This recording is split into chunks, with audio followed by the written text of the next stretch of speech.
You can turn your mics on. There you go. 4 o'clock. Okay, 1600 military time, 4 p.m. We're calling to order the North County Regional Fire Authority Commission meeting for July 9th, 2025. Could you call the roll? Commissioner Cade? Here. Commissioner Johnson? Here. Commissioner Oakes? Here. Commissioner Ertl? Here. Commissioner Schreiber? Here. Commissioner Sloan Buchanan? Here. I have an excused absence noted for Commissioner Kelly. Thank you very much. Appreciate it. Please stand for the Pledge of Allegiance. I pledge allegiance to the flag of the United States of America and to the republic for which it stands, one nation, under God, indivisible, with liberty and justice for all. Thank you. Okay, do we have anybody signed up for public or employee comments? Nothing scheduled. Nothing, really? Okay. Now IAFF Local 3438 report. Mr. Norman.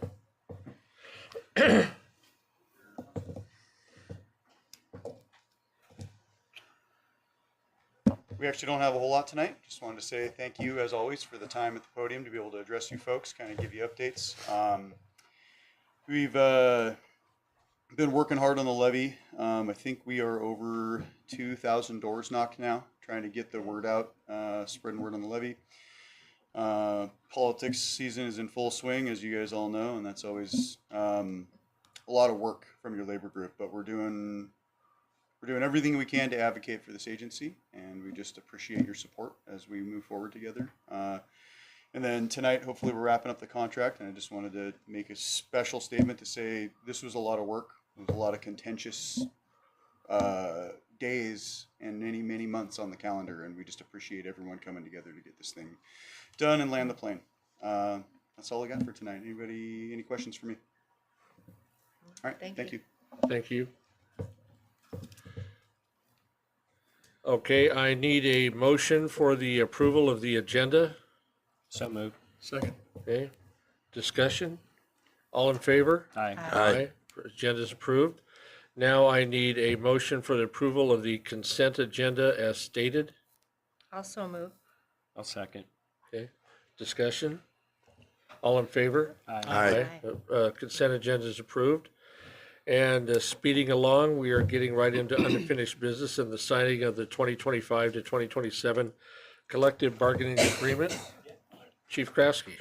Thank you, Commissioner Johnson. I'm not a signee to this document, but I can get this started. We thought it would be nice to, this is 15 months of work for everyone, some more than others. Allison, thank you for, I don't know, I'm going to say hundreds of hours that you put into this.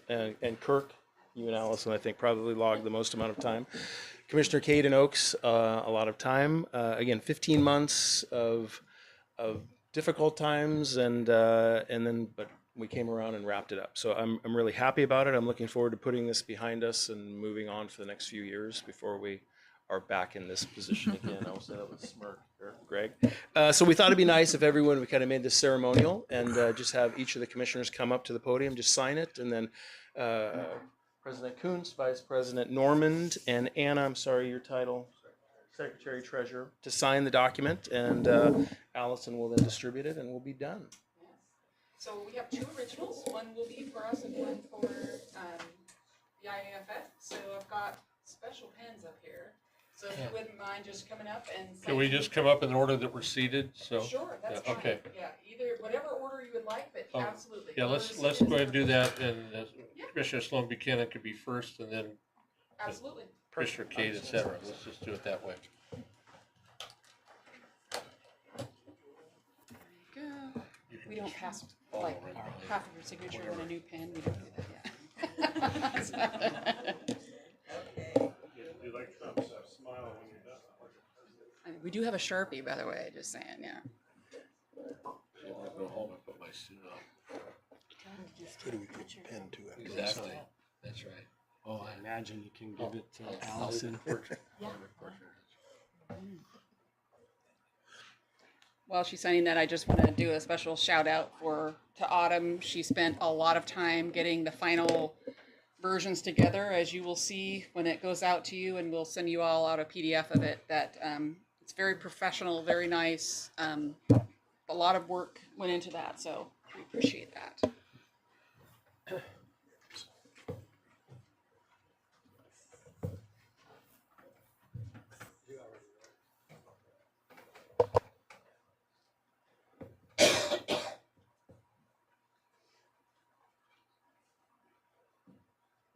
Thank you.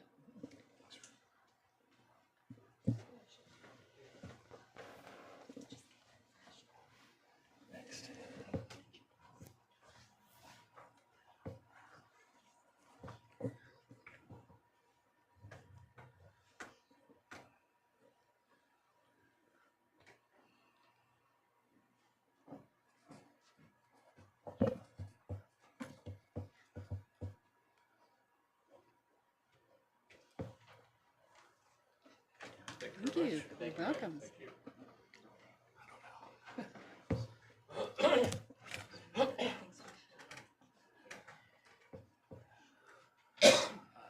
Just follow Dave's lead.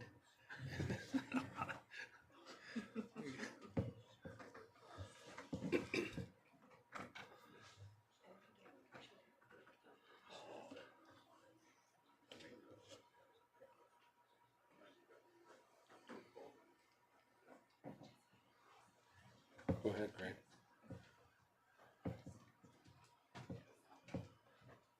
Thank you.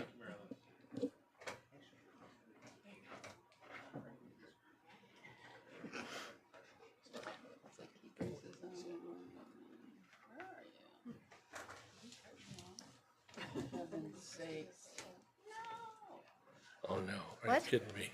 Can't find his name on it.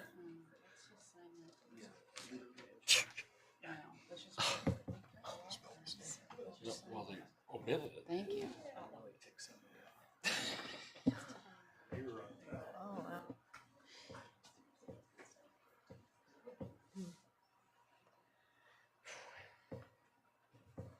I was only looking for mine. I wasn't Me too. checking it. Yeah. I We was still too. want him though, so we're gonna have him sign at the bottom.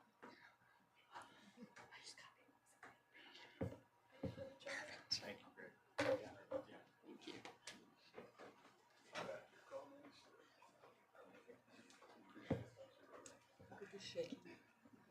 You want it here?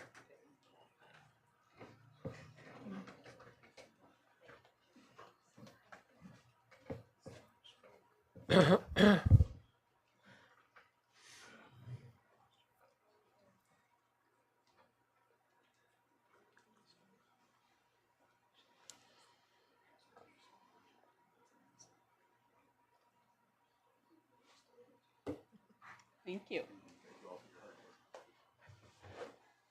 Okay, so Ray and Kirk and Anna.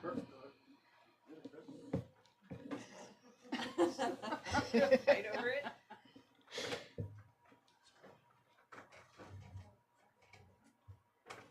We collectively put the most hours in on the whole site. I would agree with that.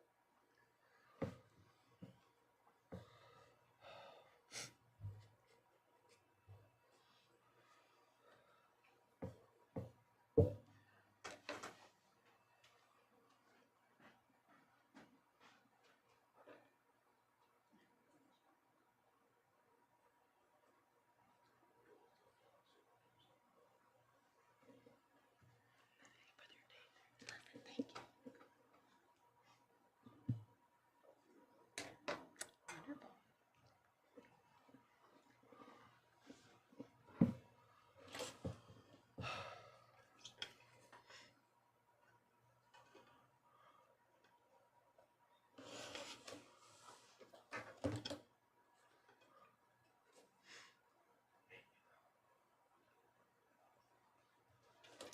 Perfect. Thank you. Appreciate it. Thank you very much. Okay.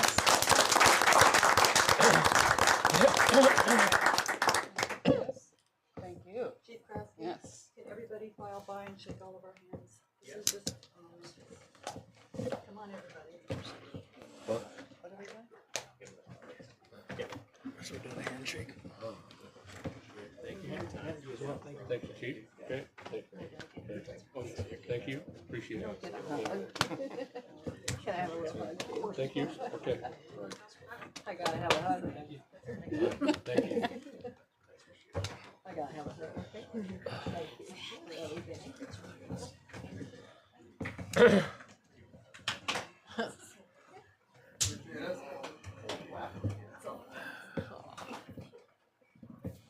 Thank you. Right. Thank you, everybody. That concludes the signing of the 2025-2027 collective bargaining agreement. And immediately after this meeting, you can start your negotiations for the next one. Oh, wait a minute. So much for time off in between. Okay, thank you very much. Moving on to new business. We're going to have a presentation of Snohomish County EMS Awards. Special guest is Dr. K from Snohomish County Emergency Medical Services. So. And anyone who's here to receive the award, come on up. We'll kind of do the semicircle here, and yeah. You've got a little something. I'm gonna say a couple of words here, and Jacob Ash is on vacation. no, he's here. His fly fishing trip got rained out. Oh, You hide real well. Matt, fully identify yourself for the recorded Absolutely, thing, I'll and then, do that. then get into that. Commissioner Okay, Johnson, thank you. thank you.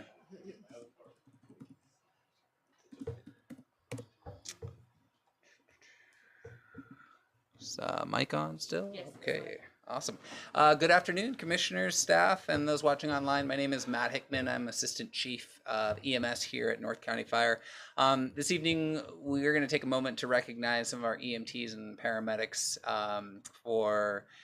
and highlight some of the calls that exemplify the fine work that they do every day. I thought I would take just a couple of minutes here because I know that you've seen Dr. K up here before, and you've also seen our delegate physician, Dr. Corsa, here before. And there might be some, I've just never taken a moment to explain our EMS system. And so in brief, I thought I'd let you kind of know how our medical oversight works, and then I'll pass it over to Dr. K, who's going to kind of take it from there and chat a little bit about the awards. So you guys have all met Dr. Corsa. He's not here this evening, but he is actually our physician that provides direct medical oversight. So he does our run reviews both on the ALS and the BLS side, shift level training, lots of run reviews. Dr. K is our medical program director for the entire county, and is it 1,300 providers? Is that 1,800 providers? I should probably know that as But the who's investor. counting? Yeah, exactly. So she's kind of in charge of everything that goes on in Snohomish County for all of the care that is delivered in Snohomish County, and oversees all the delegate physicians like Dr. Corsa, who you've met before. It's significant that she's here tonight because she's going to present us with a couple of awards. I'm proud and I'm excited of our providers for doing this. I believe this is the first year that SCEMSA has offered these awards, and I'm especially proud because we nabbed 2 out of the 3 awards out of the entire county. So I don't want to take too much of Dr. K's thunder, but with that, I will hand it to you. Thank you for coming. Appreciate it. Absolutely. It's an honor to be here, and thank you for giving me the opportunity to present these. These awards are sponsored by Snohomish County EMS Agency, but what they reflect is recognition of these fine people behind us by their peers. This is a peer award. We put it out for nominations, and so these are the other 1,700 and however do the math, people in the county saying that you guys did an amazing and an excellent job. So recognizing your excellence by your peers, which I think says a lot more than even just me recognizing somebody. So these are the people that work with them every day and say these people stand out. So I'd like to take the opportunity.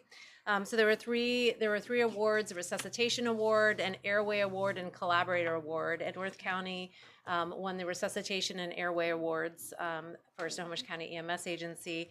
This is the first year that we've done this. We just want to elevate the excellent work that everybody's doing in the county and recognize the hard training and experience that they have every day. So if you'll give me a few moments, I'd like to read what happened that won them these awards. So for the resuscitation award, recognizing Ian Phipps, Drew Norville, Luke Beatty, and Tricia Sutton. I would like to take a moment of your time to provide a recommendation for commendation to a crew that did an extraordinary job on a high acuity medical response, resulting in the preservation of a man's life. I'll leave some of the details out just for HIPAA compliance, but in December of 2024, the Station 46 crew responded to an expedited medic response in Arlington Heights. On shift that day were the following individuals: Acting Captain Ian Phipps, firefighter paramedic Luke Beatty, firefighter paramedic Drew Norval, and firefighter paramedic Tricia Sutton. Upon Medic 46's arrival, they assumed the care from 849 crew, who reported that the adult male patient had received bystander CPR from family prior to arrival, and the aid crew had 3 rounds of CPR completed with 1 shock delivered. Medic 46 orchestrated the resuscitation using a well-trained on-team approach that incorporated all providers working on separate but significant parts of the chain of survival.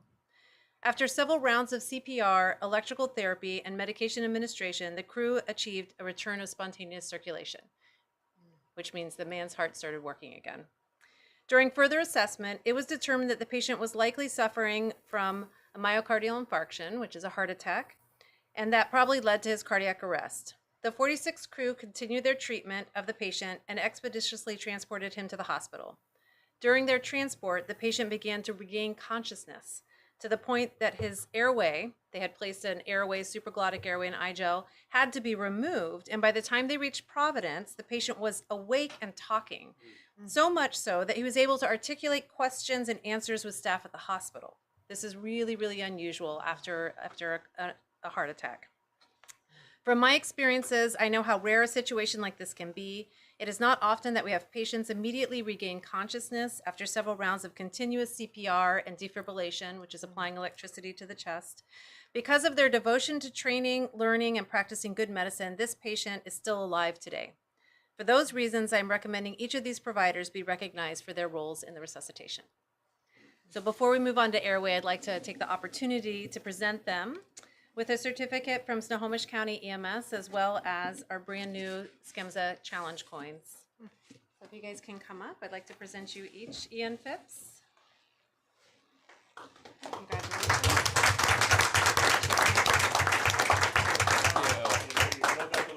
Oh, okay.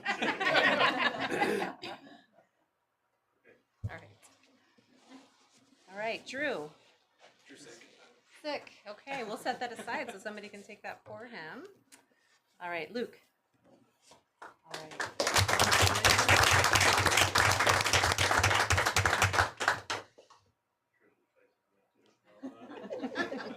Trisha, all the photos. And then Trisha, congratulations.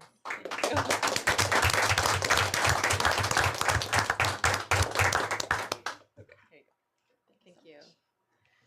All right, one more award. This is the Airway Award, recognizing, and Jacob, if I mispronounce your name, I'm German, so I'm just going to pronounce it the German way, just so you know. Okay. Is it Ish? Esch. In Germany, we call it Ish. My father was German, so. The Airway Award goes to Jason Abrahamson, Mitch Cadillac, and Jacob Esch, otherwise known as Ish.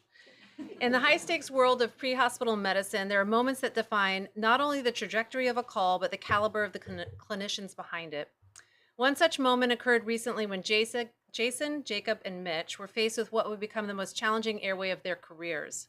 Responding to a cardiac arrest, again a heart attack, where the heart had stopped, they arrived on scene to find a critically compromised airway that rapidly escalated into a worst-case scenario.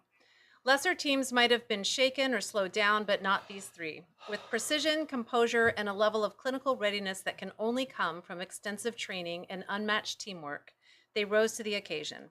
Their airway setup was immaculate. Every tool was methodically laid out, every role clearly defined. There was no hesitation, no frantic searching, just calm, deliberate execution. They progressed swiftly through their airway algorithm, exhausting appropriate options as the situation deteriorated. When the moment came to make the call that many fear and few ever have to execute, they did not flinch. With the patient's life hanging in the balance, Jason, Jacob, and Mitch performed a cricothyrotomy. They had to do a surgical airway in the front of the neck in order to provide oxygen to the patient. That was the ultimate airway intervention. It was not done out of desperation, but as the final necessary step in a sequence of expertly executed actions. Their ability to recognize the need, communicate effectively, and carry it out seamlessly under extreme pressure is a testament to their professionalism, preparation, and commitment to patient care. This was more than just a successful airway. It was a masterclass in clinical excellence, leadership under pressure, and the power of cohesive teamwork. Jason, Jacob, and Mitch embody everything the Airway Award represents. Their performance on this call didn't just meet expectations, it redefined them. All right.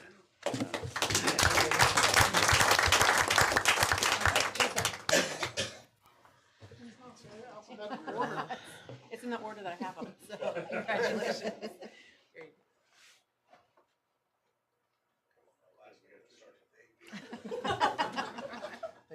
You're welcome. Congratulations. Mitch. Not here. Okay. Mr. Ish. Awesome.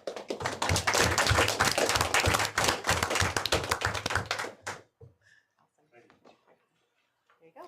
Great job, you guys. I'm really proud of you. It's amazing work. So thank you. There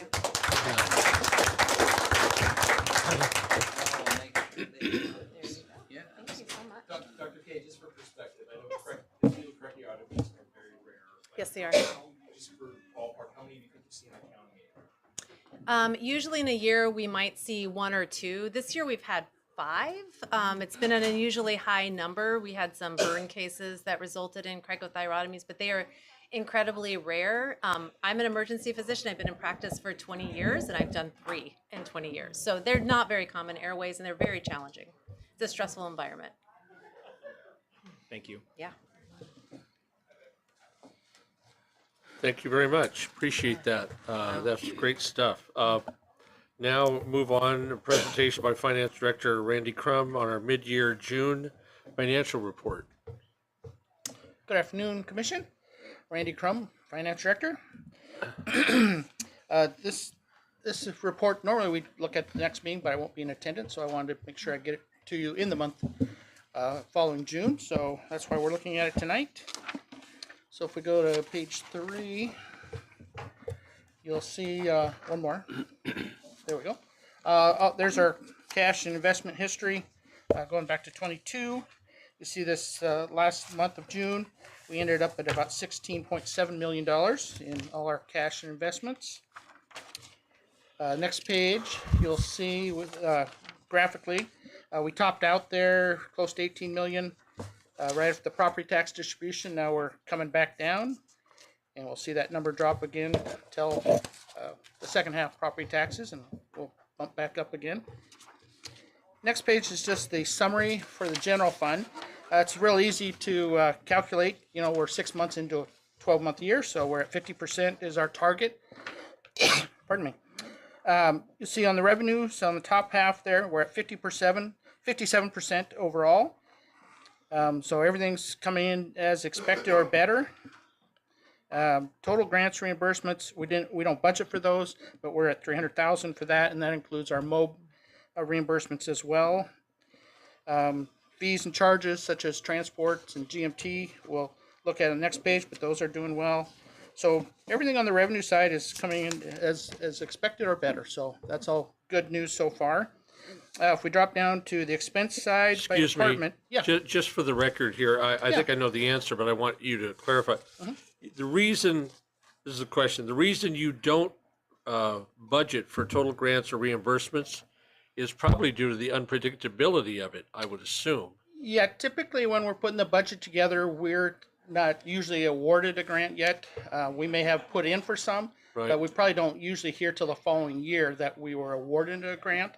So because we don't know what's coming in, we're not going to budget for it. And the MOB, you know, you could have a summer with no wildfires and there'd be zero revenue. So we don't want to put it in the budget and count on it as Okay. part of our funding mechanism. So we just leave it at zero. We had a lot of responses last year. So, and even some of those payments have come in this year. Some of them last fall. It takes 2 to 3 months usually for the agencies to reimburse us for those expenses of sending our people out. So that's it. If we have a grant already awarded, we know it's coming in, or it's a multi-year grant. You know, you get a certain amount every year for 3 years, like a SAFER grant. Then, of course, we would put that in the budget because we can count on that. We know it's coming, but typically most of your grants and reimbursements, we don't know what's coming. So Okay. we just leave All that right. budget at zero. Thank you. Okay. So, pardon me. So looking at the expenses, once again, we're shooting for 50%. You'll see at the bottom there, we're at 45%. So overall, we're in a good, healthy position. You can see a few of the departments are over, those noted in red. And we've kind of talked about those before. The administrative is at 62%. Pardon me. And that's primarily just due to professional services. We've had a lot of legal expenses related to the CBA and payroll project and other items. This first half of the year, obviously those should all drop back down, and hopefully we can recover and get back onto a kind of normal spending pace there for admin. Human resources, same thing. It's professional services that is driving that a little bit, 3% over where we thought we'd be. And then you have facilities. Most of that is utilities and just some additional repairs that weren't accounted for or expected. So we've run a little high in that area. Hopefully with the summer months, our utilities will drop down a little bit as far as electrical and gas heating usage. And then finally, vehicle maintenance. Our mechanics are busy as ever and working long hours and just doing a lot of repairs. And so the more repairs you do, the more parts you need and more supplies. So they are running a little bit over where we thought they'd be, but we'll definitely keep an eye on that as well. You'll notice the capital project and transfers at only at 35%. And that is traditionally, we've kind of held off on most capital expenditures that we've budgeted for until we get to at least mid-year, and we have some confidence that, you know, we're going to end up the year on a good note. We're going to be a little more conservative this year due to the pending levy lid lift vote.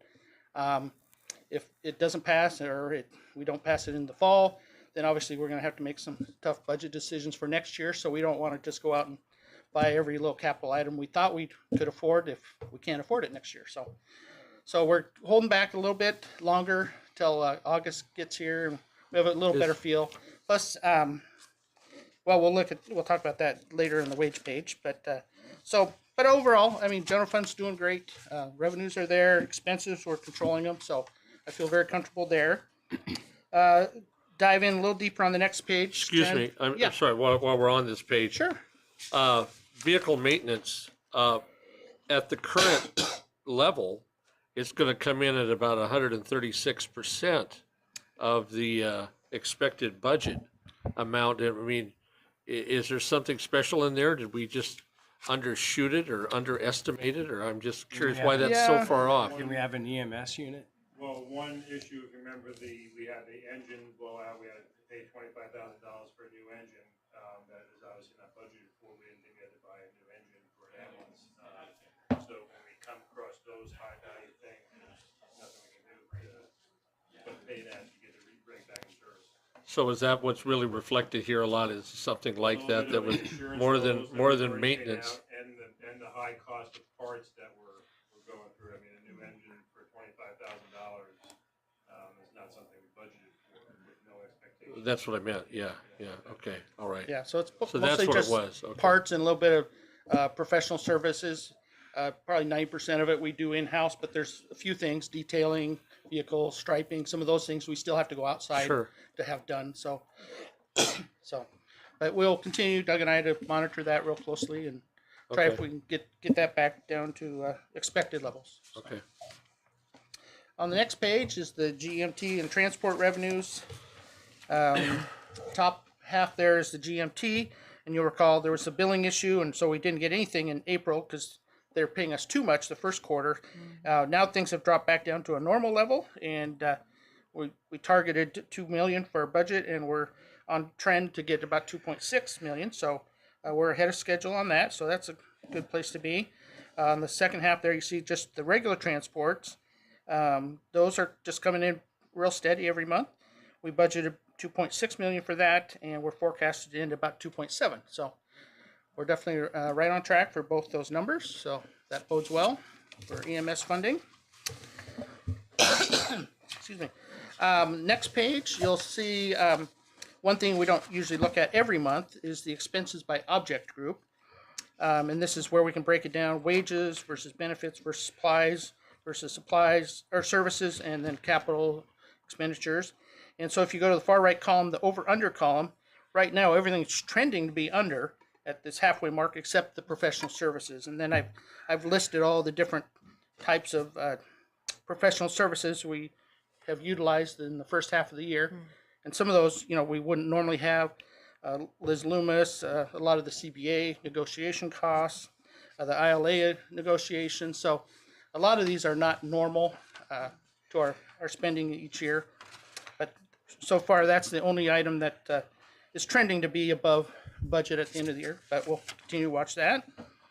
It looks like we were really over budgeted on wages, about 2 million over, or that we'd be to the good, that we budgeted too much. But you'll have to remember, we just now settled the CBA, so we're going to have to go back and make our employees whole back to January 1st. So once we calculate all those payments, pay those out, we're going through the payroll review stuff.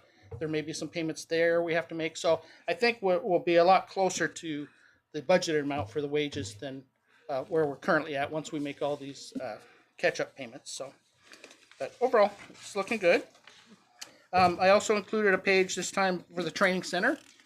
Commissioner Sloan Buchanan asked for that. You can see actuals to date, the middle column. We haven't had a ton of activity. We've had a little bit of rental, and we have some to get out. We're not caught up on those yet. A little bit of investment earnings, and then we did transfer some funds in to pay for the mid-year interest payment on all our GO bonds. And so then, so we've only had about $127,000 coming in, most of that just being the transfer from the general fund. Down below, you'll see expense-wise, we have operating supplies at $75,000, professional services at $53,000, and then the payment out of the interest on the general obligation bonds. So you can see we did budget a little bit for salaries and benefits. And initially, we thought we'd allocate some of Greg's time, my time, Doug's time, Chief's time to this, kind of like an enterprise fund, and try to retain some of our cost from this. But we really haven't had the level of activity yet this first half of the year to really do that. So I've kept all our salary and benefit costs in the general fund at this point.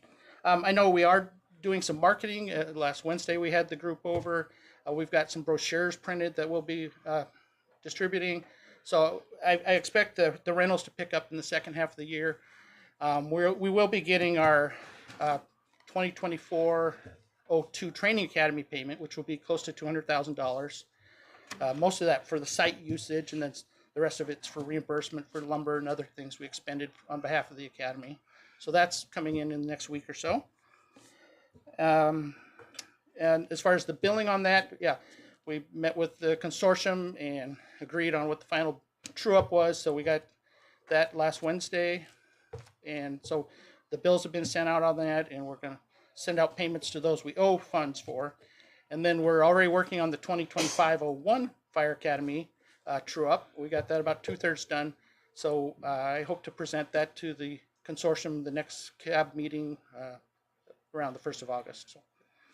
So we're working away on that. And then finally, our last couple pages there, you'll see the wage projections. And as I spoke of earlier, looks like we're trending way under, a couple million perhaps. But once we do all our CBA catch-up payments and whatnot, I think we'll find ourselves really close to that dotted green line for the budget. Down below, you'll see overtime looks like we're way under. But you have to remember the scales are different on these two charts. The top one, the scale goes up to 16 million. The bottom one, it goes to 1.4. So you can't compare them apples to apples because of the scales are different. But so far this year we've kept overtime down. We've got some floaters that help out and fill in holes, so we don't have as much backfill excuse me, as we've had in years past. But as you know, we're coming into mow wildland season, so we're going to probably be sending crews out and have to backfill for all those positions. Vacations are coming up, so it'll be the busy time. So that gap will definitely decrease here over the next 3 months as we fill those positions. Then on the final page here, we've got the combined wage and overtime projection. And as I said, it looks like we're trending 2 million under, but that won't last too long once we settle up with everybody and get square. So that is my mid-year. In summary, I think we're right on track or better than anticipated. So I'm happy where we're at. we're just kind of anxiously awaiting the levy lid lift vote and see how that goes, and then whether pass fails and whether we do it again in the fall or how that's going to impact our budget. I'll start working on the budget next month, August, start getting things prepared. Usually we send that out to all the department heads and people have input on the budget, either end of August or first part of September. And usually by the end of September, we have everybody's input in, and I've done all the revenue projections, and then we can get scheduled with you folks for a budget workshop, and then we'll know a lot more about the levy lid lift at that point, and we'll move ahead. So that's kind of what I'm working on. Plus, we're getting ready to roll out our payroll review with the employees, just review all the past payroll and see if we're all on the same page and get squared away. So that's my report. Any questions I could answer? Thank you.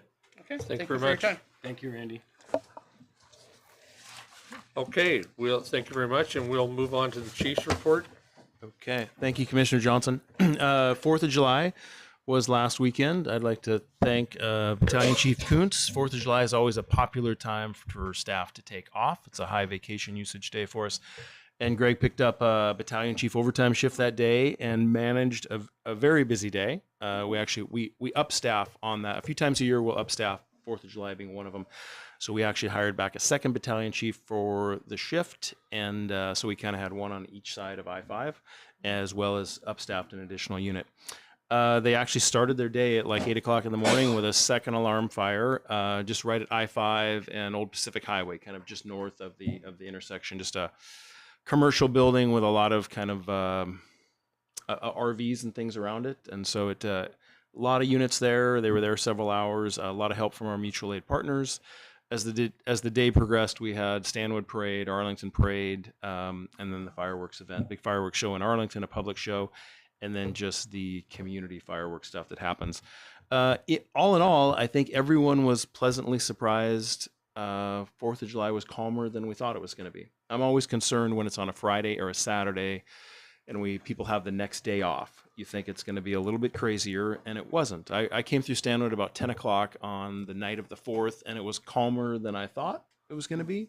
And talking to Mayor Roberts here the other day, he was pleasantly surprised also. So we made it through 4th of July very well. So thank you, Greg, for your work on that. Some things occurring. Steve Goforth, our fire marshal, is the president of the Rotary Club here in Stanwood, and he's getting ready for the Stanwood Parade. So that's all been going on. I'm I guess at this point now, as of the other day, I'm the president-elect of the Arlington Club, which means last year I was in charge of the Duck Dash. For those of you who know what the Duck Dash is. It's a crazy fundraiser for the Arlington Rotary Club. It's our only fundraiser of the year, and on the 4th of July, the evening of the 4th of July, we sell tickets for 6-8 weeks. And long story short, we race rubber ducks down the river, down the Stillaguamish River. As crazy as it sounds, that fundraiser raises like $250,000 racing ducks down a river. So I was a very busy day for me getting that all off. Randy mentioned the payroll audit. Allison, Autumn, and Randy are going to start that next week, kind of each week through the rest of July. Some combination of all of them or the three of them will be hitting every shift, every station, every employee. And hopefully we move forward. The tentative plan is that in the second week of August, we will do payroll correction checks. The third week of August, we will do back pay for the new CBA, for the collective bargaining agreement. And the fourth week of August, we will do payroll, just our normal payroll based on the new collective bargaining agreement. So Randy's got a lot of payroll stuff next month, 3 different paychecks that everyone's going to get next month. Kirk mentioned the levy. I'd like to thank the local for their work on that. Just the doorbelling, I'm hearing a lot of stuff, a lot of positive things. I've been doing a lot of social events. Today I was at Lincoln Hill. Tomorrow I'm the presenter at the Arlington Rotary Club.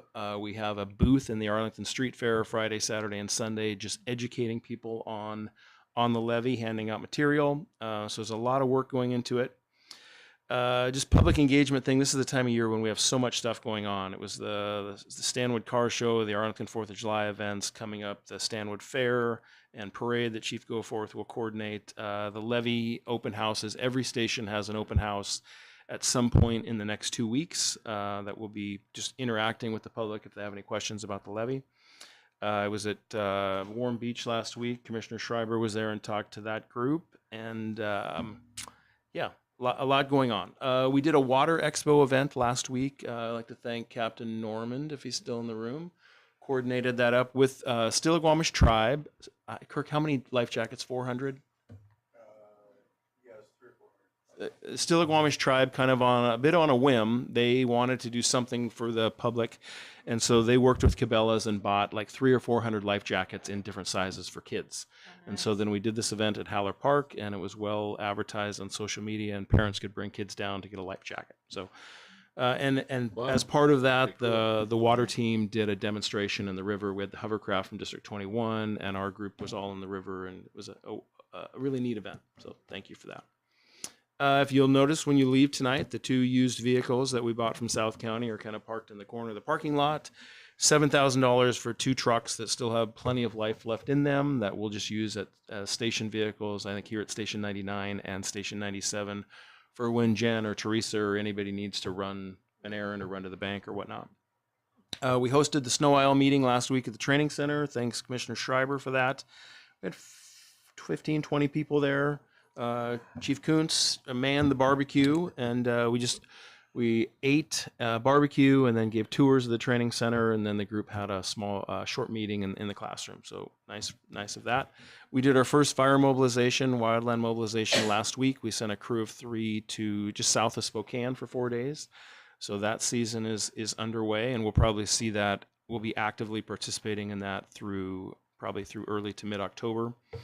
Just a couple comments on Randy. What he mentioned on the budget is he said transports, we're doing well on transports. I just wanted to point out the crews do a great job. We maintain our own transports. And what I mean by that is it's not uncommon for an agency to allow another agency to do their EMS transports. Not regularly, but if another agency is dispatched, for us it would be like if 850 from Arlington Heights came in and assisted us on a call. A lot of times an agency will just let them do the transport. We are really good, and I've hounded on this for years. We are really good. Our crews are very good at maintaining our own EMS transports because it's revenue. So I think it's a reflection of what we see today. So I'd like to point that out. And then also Randy commented on we're a little over budget on salary. I just wanted to point out back early this year, or late last year, we created the positions for Brian Price and Will King Brian Price to assist Chief Hickman in the EMS division, and Will King to assist Chief Kuntz in training. We've still not backfilled those positions, so that's something to just keep in mind. So a good favorable outcome in the levy, we will look to backfill those 2 positions. And actually, they're both off of B shift, so it's kind of impacting that shift more than it should. In closing, I just want to comment. It was very ceremonial tonight, the signing of the CBA, and it's made me reflect on something. Many years ago, 20 years ago, I was the first president of the local in Arlington, and a longtime co-worker of Commissioner Cade, John Tanaka, was the president of the Everett local, and I had a lot of help back then from the Everett local and what used to be the Fire District 11 local. And I remember John one day told me, he said some advice. He said, negotiations are not your birthday. Negotiations are Christmas. On your birthday, everyone gives you something. On Christmas, you give and you receive. So he said, keep that in mind. And he said, the best negotiations are when neither party leaves completely happy. And I think that summarizes where we were. There was some frustration at the end, but we just realized we weren't going to quite get there. So thank you for the work. That's my report. Thank you, Chief. Moving on, board discussion. Any commissioners have any comments for tonight? Yes. Go ahead. Well, first of all, just we acknowledged the various firefighters tonight, but it's also acknowledging all those people behind them. You know, people had to train them, and so it's all the captains, the other firefighters, just the people who train them. So thank you for that. Chief's report, Chief, I appreciate that I get a written report also. That's really nice to see. And the levy, when you say that 2,000 doors, thank you. That's an awful lot of work from all the firefighters, and that is appreciated because, boy, that will make a difference if that levy passes. So thank you for that. Okay. Any other commissioner comments? Go ahead, Commissioner Oakes. I stopped by Haller Park when they had the event down there, and the turnout was amazing. The amount of kids out there and seeing the collaboration between the tribe and District 21 in North County, all next to each other. It was nice to see. Also, the Arlington Rotary, there's a splash park down there. So the duck dash and all the donations, that was built in part because the Rotary raised, hundreds of thousands of dollars, and they put that right back into the community. So, and that splash park was very busy. I bet it was. Yeah, it's a great park. Yeah. All right, any more comments? Appreciate that. Is there any comments among board members for the good of the order? I will just say, I will not be present at the next meeting. It's our annual fishing trip. So we'll be hopefully catching some king salmon. And are you going to share them? CQ. Yeah. Okay, all right. Anything else? If there's no more comments, I will entertain a motion to adjourn. Also move. I'll second. Somebody do it. Okay, Commissioner Early moved and Commissioner Oaks seconded. All in favor? Aye. Opposed? Thank you. All right. Thank you very much. Have a good day.